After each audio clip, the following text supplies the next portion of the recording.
Hi everyone, it's Meredith, your culinary arts coordinator here in the Easy Eats kitchen. Today we're going to be cooking a traditional corned beef and cabbage meal. Before we get started, please pull up your hair, wash your hands for at least 20 seconds, and if you can't social distance, please grab a mask. We'll see you in a moment. Today we're welcoming Chef Christopher Short from Emerson's School of Hospitality. Welcome, Chef. Hi, thank you for having me. Thank you so much for coming. Of course. So I know this may actually look a little bit daunting when we look at all these ingredients and tools that we're going to have, but it becomes so very simple when we break it down section by section.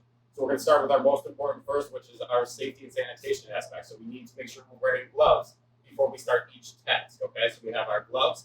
Then the next task we will go to will be our vegetables. Now we have a few different vegetables we're going to work with, but we'll get to that in just a couple of moments. We have a couple seasonings where we're going to need some salt, some brown sugar. We're going to need some measuring cups and tablespoons as well. We have 2 cups of water here. So if you have a 2-cup measuring cup, that's fine. If you have to use a 1-cup measuring cup and just reuse, obviously that'll be okay as well. You just want to make sure when you're going from one ingredient to the next, you properly clean out that measuring cup, and then you can move on to the next ingredient. Today we are actually using non-alcoholic beer, but you can also use a traditional Guinness, any form of stout beer. If you do not want to use any alcohol at all, that's perfectly okay. We can substitute that seasoning with some soda water and chicken stock, and we'll show you how to do that as well. You'll get just as much flavor. We are going to have a sauce pot here and a stock pot as well. We're going to have the star of the show, which is our corned beef. We have some aluminum foil. We are using parchment paper today, but it is important to remember that if you do not have it, it's okay. We're just taking that extra step in the video in case you do. And then we have a couple kitchen tools to use as well with a traditional peeler and our chef's knife. Now remember, when you are grabbing a chef's knife, you are always grabbing by the handle. You are never grabbing by the belly or the blade. Okay, so we'll go ahead and put that down. Make sure you have a cutting board as well. Most importantly, and do not forget, you need to have your sanitation bucket. Okay. Now, not every home has a ton of chemicals you can use. So remember, if you are using bleach at home, it is 1 cap full of bleach per gallon of water, and that is it. Step 1. Here we go. We're going to dive into our vegetables, but before we do that, we have to make sure the surface that we are working with is nice and clean. Okay, so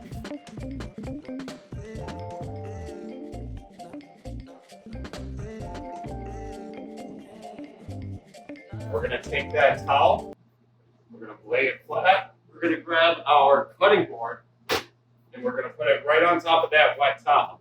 Now the reason we do that is the wet towel will hold the cutting board in place. So while we're chopping, peeling, doing anything with this board, the board will not move. All right? So we're going to remove our sanitizer water from the picture. We're going to grab our vegetables. Now we're going to do one vegetable at a time, and it's very important we do this. Okay? We do not want to overcrowd our cutting board. We want to make sure we have enough room, it's nice and safe, so we're not slipping when we're cutting, or there's excess parts of the food that are actually blocking our working space. So now we're going to have Chef Meredith come on back. She's going to help demonstrate the peeling and the chopping with the carrots here. Welcome back, Meredith. Thank you, Chef. Yeah. All right. So, if you'd like to show us how we're going to properly peel this carrot here. Remember, whenever you're peeling, you want to peel away from the body. You want to always make sure that your fingers are not in the space that you're peeling as well, and that you're peeling down. And you can turn with your hand, flip over, and continue peeling.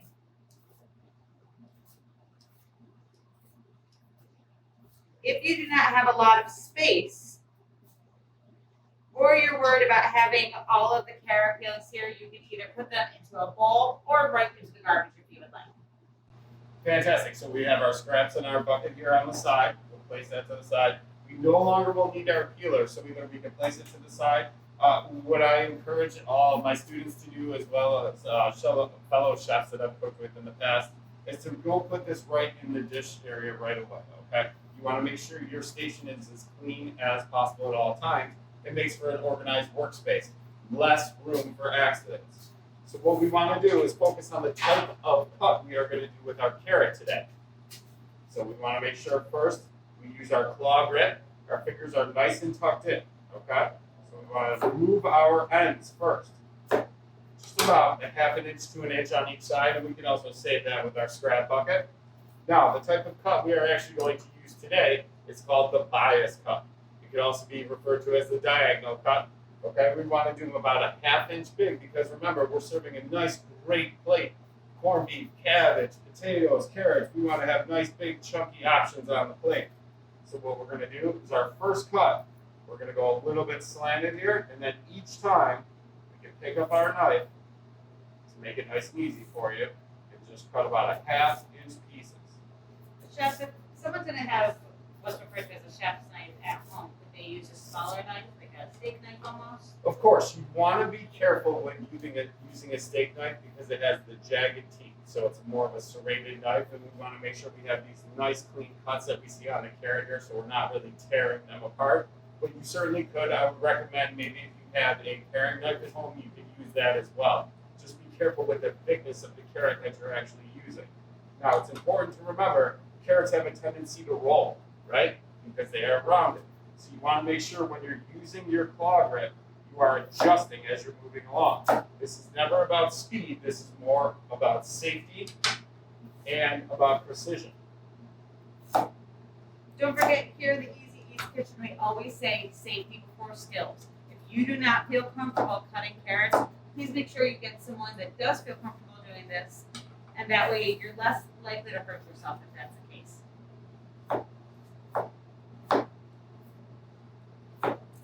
Could you also possibly buy pre-cut carrots in a store if you really needed to? Of course, you could use baby carrots. That's just fine.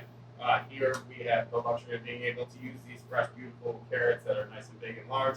But if you had to, you could definitely use baby carrots. You would just have to adjust the amount of time you were cooking them. That's all. Okay, so we have our carrots and we're ready to go. We're going to move on to our next vegetable, but what we want to make sure is that our carrots are removed from the board. Okay, so we can put these to the side for right now. We do not have to clean our board because we are staying consistent with just chopping vegetables at this point. Okay, so now we're going to move on to our cabbage. Right now, cabbage can be a little bit tricky, so you really want to make sure with something that's this large, you are being safe and paying attention to all the different aspects of it. If we stand our cabbage up straight, it's just going to roll over to the side. So think about if you were also chopping a watermelon or trying to cut that down, or maybe a cantaloupe, honeydew, something along that line. You want to make sure that because of this roll, we are going to remove the actual very bottom of the stem, okay? And you'd be able to place it flat. Okay, so we have our nice round piece of cabbage. Now, depending on how many people you are cooking for in your home, we want to make sure that we cut enough pieces, right? Or maybe just have enough heads of cabbage. What we're going to do is place our hands above. Let's slide the knife slowly underneath. Okay, so you're about halfway in. Push down on the top. So now we have our cabbage cut in half. This will work, remember, if we're cutting any of those large fruits as well that we are concerned about. So what we want to do is always have the flat side facing down, okay? Because remember, if we're cutting from this side, we still have a little bit of roll, gives us some leeway. Could certainly cause reason for concern and injury. So we're going to go ahead and place those flat down. And we're just going to cut, remember, your hand is above, not to the side, okay? You want to hold above. And again, this is whether you're using a large knife or a smaller knife, always make sure above, correct? Correct. With cutting cabbage, though, I would certainly recommend using a larger knife. If you are trying to use a paring knife getting into something this dense and this thick, you may end up having a little bit more trouble than you signed up for. Okay? So we cut our cabbage in half. Okay? Our cabbage is nice and quartered now. This is typically the serving size of a traditional corned beef dinner, or should I say, an Irish American corned beef dinner. You could certainly cut these down into eighths if you wanted to. That would be just cutting one more time down the middle. Now remember, when you're doing that, you don't have the option of really cutting on a flat side, okay? So you really want to be steady with that. Make sure that you cut down through the stem. Now the reason we keep the stem intact this whole time is that we want our leaves to all stay together. We don't want them to all come apart while we're boiling the cabbage. So our cabbage is complete. We can move that to the side. Our last vegetable we are working with is potatoes. Now potatoes just need to be rinsed off before we boil them. We are not cutting them, we are leaving them whole. Super important safety fact here again, safety before skills. Make sure that there's nothing else on your stovetop so we don't cause any fires. And please, before we use the oven today, please make sure that there's nothing inside of it, such as baking pans or muffin tins. There's nothing worse than burning yourself when you're trying to make a delicious meal. Okay, so before we move on, we checked all of our boxes, right? We went over all of our kitchen safety tips. We talked about our oven and our stove tops. It's very important to always remember that your handles are to the side, not facing towards you. We also want to make sure that the flame underneath our pot isn't too hot. We know that metal is a great conductor of heat. If we go to grab this handle, we can certainly burn ourselves. That brings us up to our next most important point. Whenever we are touching anything that is coming in and out of the oven or on the stovetop, we are always grabbing with a dry towel, or maybe you have some oven mitts in your home, or maybe you have some hot pads in your home, right? Those are always what we're using. We are never grabbing pots or pans without that towel. All right, welcome back. So we talked about braising, right? Now, typically with corned beef, you'll do a slow cooking technique, which may take about 6 hours, right? They do it at about 200 degrees. We are going to reset our oven temperature to 325 degrees today. At the most, that's the highest temperature we're going to go with this certain technique we are using, okay? You want to make sure, as Chef Meredith had told us, that there is nothing in our oven. We're nice and clear there. We go ahead and set our temperature. We're good to go. Now, we're going to get to our corned beef. As you can see, fresh pair of gloves on. We're ready to go. We're going to take our knife. We are going to go ahead and slowly cut around the outside. Now remember, we do not want to hold the knife and cut towards ourselves. We want to cut away from us at all times. So as we're cutting, we're just going to go ahead and go away from us.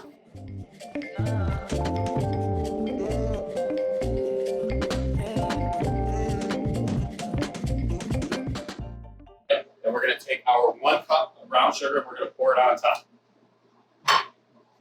We're going to go ahead and easily spread that around. It's going to mix up with our our liquid that we have boiling on the stove. All right, and then they come with these seasoning packets. Now this helps make corned beef what corned beef is, right? So this is a pickling seasoning. So we want to go ahead and open these up. We're going to go ahead and evenly spread these around. Okay, I know we have this giant mess in front of us, and we'll take care of that in just a minute. But what we want to make sure we do is we have our nice dry towel. We have our really hot boiling liquid here that we've turned down to the simmer. Once we bring these to a boil, we don't have to continue to boil it. We just want to make sure that temperature is nice and hot. And we can lower our thermostat dial here all the way to low. We're going to go ahead and slowly pour the liquid in. Remember, you're not pouring from way up here because you're just going to splash the liquid everywhere. You're going to go as close to the product as possible. Now, you can see how much liquid's actually going in here. We do not want to cover our entire corned beef because then we're going to run the risk of making boiling. And boiling is certainly not something we want to do. We just want to braise. We want to slowly trap in any type of steam that's coming from inside of this pan to let it circulate and cook the food through convection heat transfer. Okay, so our corned beef has about maybe halfway covered here with our liquid. We're going to go ahead and put our parchment paper on now. Okay, and we're going to need more space to wrap that up. So before we do, we are certainly going to have to clean up our area. Now, before we go ahead and put our tin foil or our aluminum foil on there, we're going to need a larger space to work with. And needing that larger space to work with, we want to make sure we clean up our area. Not to mention that we are using raw meat. We want to make sure before we cross-contaminate anything or transfer any bacteria over, we fully clean our area. The safest way to do so is to go ahead and bring our garbage can over. Then we want to remove all of our equipment. We're going to pick up our cutting board. We're going to dump that right in there. And now at this point, we need to make sure we safely wash and sanitize our cutting board before we even try and use it again. So now that Chef Shork has taken the cutting board in a different area to get clean, he also is going to be wiping off the surface here. Using that sanitizer and the towel, he's going to make sure, or I'm going to make sure, that we wipe up this area.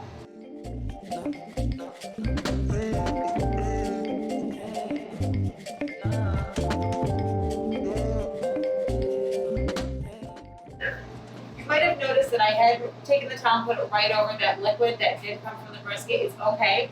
As Chef had mentioned, this kills most bacteria, but just for safe measure, we are going to switch to a new towel moving forward. We want to go ahead and wrap the top of this nice and tight with tin foil. Because remember, we want to trap the steam inside of it. Right? So we go ahead and we're going to pull this down. We're going to make sure that it's long enough to cover the entire width. All right, so the entire width of your entire pan. Because we want to make sure we can wrap this up nice and tight. Trap that steam in there.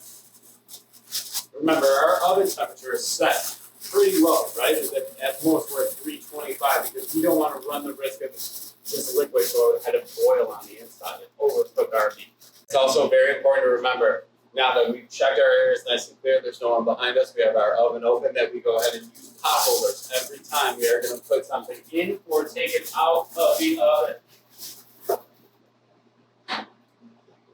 Go ahead and close that up. Now, if you have a kitchen timer, you can set that. Remember, it's about 50 minutes per pound, all right? The internal temperature we want to make sure our corned beef is cooked to is to about 145 degrees, all the way up to 185 degrees, all right? So we have a nice big range we want to go there. Personally, I like to stay somewhere in the middle around 165 degrees.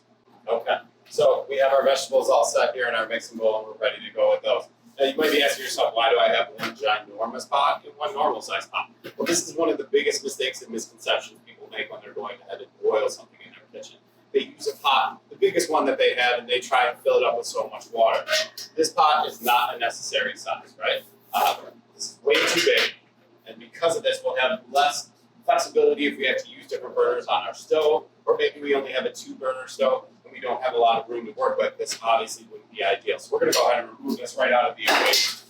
We're going to use the correct size pot. Now, when you're looking at this pot, you have an inside here, you can see rivets, okay? Now, it's important that we do not fill our pot any higher than where you see the rivets inside of the pot, okay? If we fill it up too much, think of a bathtub, right? If you fill your bathtub up all the way and you're going to get in your bathtub, and as soon as you get in there, all that water is going to come out and spread all over the floor. So to be safe, we make sure we only fill up to those rivets at the most, depending on how much we're actually putting in there, okay? The amount of water will actually come up. That's called displacement, right? It takes the amount of area and rises up. So we really want to be careful, make sure we know how much we have before we go ahead and fill up our water. Okay, so we are fortunate enough to go ahead and have some water already boiling on the back of the stove here. What we're going to do is we wait till that water comes to a boil, right? And as soon as that water does come to a boil, that's when we're going to go ahead and put our vegetables in it. Now, our cabbage and our potatoes take an equal amount of time of cooking, which is about 18 to 20 minutes, right? If you want to be able to check when your cabbage is done, you can certainly go ahead and take a piece out with maybe a slotted spoon or a pair of tongs, if you have that in your home. Do not grab right into a boiling pot of any substance whatsoever at any point in time, okay? But as long as you feel that your cabbage is still a little bit firm, that this core here has gotten nice and softened up, you're good to go. In worst case scenario, you set the timer for 20 minutes, you're fine. Same with your potatoes, but if you did want to check your potatoes, you can take a toothpick and slide the toothpick, or maybe a butter knife, slide it right into the middle. If it goes in nice and gently, you know your potatoes are completed. Now your carrots are a little bit of a different story, okay? The carrots actually only take 4 to 5 minutes to boil, so we're going to actually cook these separate. All right. But what's great about that is we use the same pot before that we used our braising liquid in, because there was no raw material in there. We brought it to a boil. Plus, we probably still have some flavor left in there too, because we did not use all of our liquid. Okay, so we have our hot pot of braising liquid that still exists. That's why we're grabbing it with our pot holders here.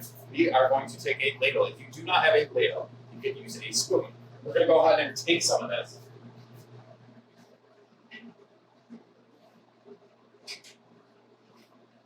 And we're going to go dump it in with our boiling cabbage and potatoes, and that'll give it a bunch of flavor. Now, typically with boiling water, you want to go ahead and add salt to it. Our meal in general, though, because it's corned beef, remember, and it is brined with a ton of salt, isn't really necessary to add more salt to that boiling water, okay? We're going to go ahead and take that pot, put it back on our stove top. Remember your handles to the side, and we're going to have to time this out correctly, okay? And remember, we are going to wait till we have 5 minutes left with our cabbage and potatoes to go ahead and add our carrots to our separate pot. That pot contained all of our braising liquid, and we added about 2 cups of water to that to make up for the difference of what we poured in with our corned beef. Okay, we want to make sure there's enough liquid in our pot while we're boiling so that we don't burn our carrots to the bottom of the pan. All right?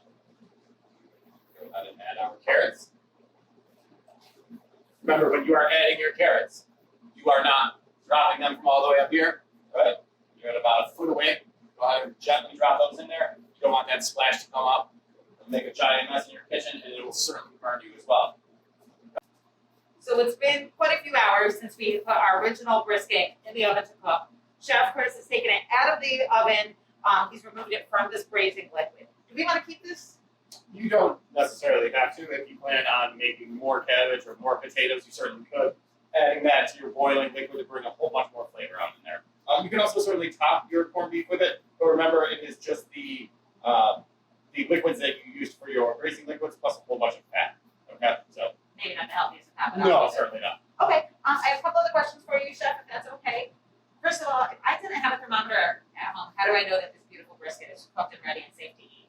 Well, earlier we had told you that this corned beef takes about 50 minutes per pound. Okay, so you could do the math and times 50 minutes times however many pounds you have. But when we actually streamline the process, okay, we turned our temperature of our oven a little bit. We turned it up to about 325, and then on top of that, we used our braising liquid. And when you use this hot braising liquid and put it in there, you're creating more steam and moisture, and that moisture is getting trapped by the tin foil, and it's accelerating that cooking process. Remember, breaking down that connective tissue, giving all that great flavor. So essentially, we would chop about 15 minutes off per pound by using this technique. So instead of 50 minutes, we go down to 35 minutes. So easily, if you have a 5-pound brisket, you would do 5 times 35, and that's how long it would take to cook. And that should get this to the correct temperature, and you don't have to worry about it being underdone. My other question for you is, when should we start cooking the vegetables? I know you demonstrated how we would cook them, but when would you actually start if we were ready to eat? Sure. Well, we want to get as close to our corned beef being done as possible before we start our vegetables, right? Because we don't want to have fully cooked vegetables that are nice and ready to go, and our corned beef is still a couple hours away. So really, we want to, once we calculate how long our corned beef has to cook for, we give ourselves for the entire process of prepping our vegetables, going ahead and bringing everything to a boil, about a half hour. Because remember, your cabbage and your potatoes only take 20 minutes. Your carrots only take 4 to 5 minutes. Okay. So once we have all of our vegetables ready and prepped, I would say we're about 20 minutes out, 20 minutes left in the corned beef. We go ahead and put our vegetables to a boil and start cooking those off. Because it is very important that we let our corned beef rest for a couple of minutes before we start digging into it. Okay. We want to let all those juices still stay inside the meat. If we cut the meat right away when we take it out, all those juices are coming out. All right. So we have to leave it to have time to rest. Is there a right or wrong way to cut into this? Sure. You always want to make sure, safety first. You have your chef's knife. You're holding it by your handle. Okay? Your fingers are tucked in. You're starting. And you're just kind of going back and forth, straight down. Okay? And you can cut it as thin or as thick as you'd like. Okay? And your offhand is planted down, or even better, if you had a serving fork, you can plant that down inside of there. And you're just slowly going back and forth. Just as a reminder, if this is too hot to touch, please wait to cut. It means it needs a few more minutes to sit and settle. That looks and smells beautiful. Yeah, sure does look delicious. So Chef Shork had made another option of eating this. Of course, we're doing our corned beef and cabbage and potatoes and carrots, but he made a delicious Reuben here, which is another traditional meal you can make with corned beef. Pretty common to find at a lot of lunch menus all throughout the area. Chef, what did you do to make this Reuben? Well, we took a couple of saute pans, right? We had probably about 4 or 5 ounces of corned beef. If you could measure it out, that would be great. If not, you kind of want maybe one big piece and break it down in the pan a little bit. With about a quarter cup of sauerkraut. You go ahead and put that in one saute pan, put that on medium heat at best, okay? Because we're cooking it with the juices that are coming out of the corned beef, all right? So we don't really need to add water or anything to it. We took a couple of pieces of rye bread, some butter, put that on to medium-low heat on another saute pan, went ahead and cooked that up, and then we added our Thousand Island dressing and our Swiss cheese. Remember, Thousand Island dressing is basic components of ketchup, relish, and mayonnaise. If you have those ingredients, you can make a homemade Thousand Island dressing. We just have to look up the ratio. Beautiful. So, first things first, we have to make sure we turn our burners off before we try to grab anything off of our stove.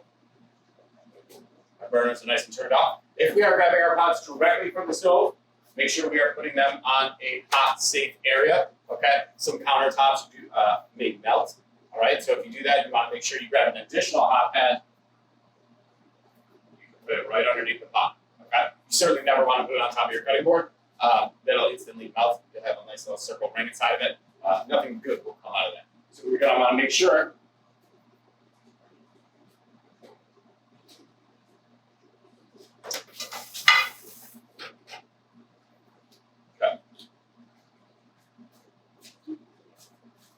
So we have both of our pots on some hot pads here.